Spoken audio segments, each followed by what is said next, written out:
The three main clinical manifestations of diabetic ketoacidosis are hyperglycemia, dehydration and electrolyte loss, and acidosis. Ketoacidosis will usually only affect diabetic patients if they haven't taken sufficient insulin. Commonly, the results in blood glucose for these patients is greater than 250 milligrams per deciliter. The three main causes of diabetic ketoacidosis are decreased or missed dosages of insulin, illness or infection, and undiagnosed or untreated diabetes.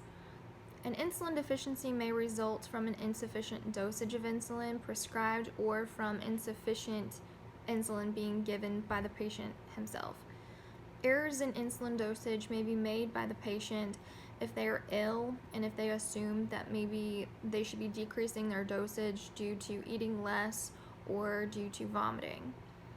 Other potential causes of decreased insulin include patient error. Maybe they aren't educated on how to give their insulin properly or how to draw it up the right way. They may be giving it at the wrong time or skipping dosages.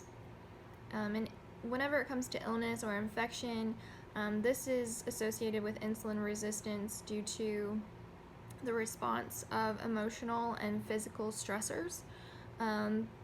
There's an increase in stress hormones, and this could lead to insulin resistance as well. When you are assessing a person with diabetic ketoacidosis, you would notice that they may be ill looking, they could appear thin, they may be diaphoretic, disoriented, and these manifestations are due to the hyperglycemia and the ketosis. A patient with diabetic ketoacidosis would also be experiencing polyuria, polydipsia, and fatigue. In addition, the patient may also have blurred vision, weakness, headache.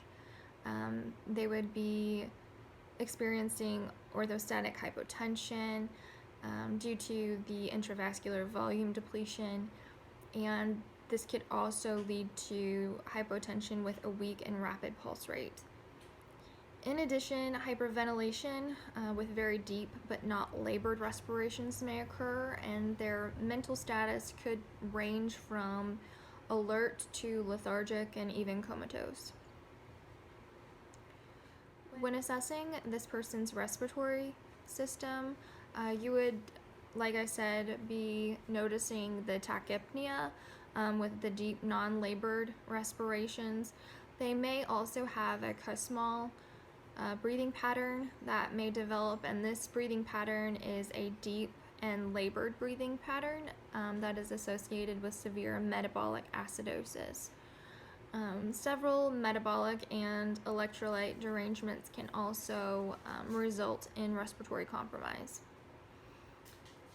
When assessing this person's cardiovascular system, like I said, you'll notice that they are hypotensive with a low blood pressure. They would be experiencing tachycardia with a heart rate above 100. Their pulse rate would be fast, but it would be weak, especially in the brachial and radial arteries. They would be experiencing poor skin turgor due to dehydration.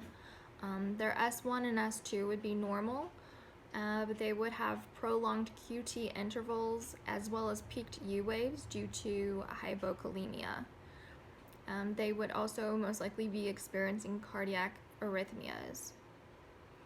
The ketosis and acidosis of diabetic ketoacidosis can lead to gastrointestinal symptoms such as anorexia, nausea, vomiting, and the patient would also be experiencing abdominal pain and tenderness. The patient would have acetone breath, which is the fruity odor due to the elevated ketone levels. This patient would also have a decreased appetite and be experiencing polyuria.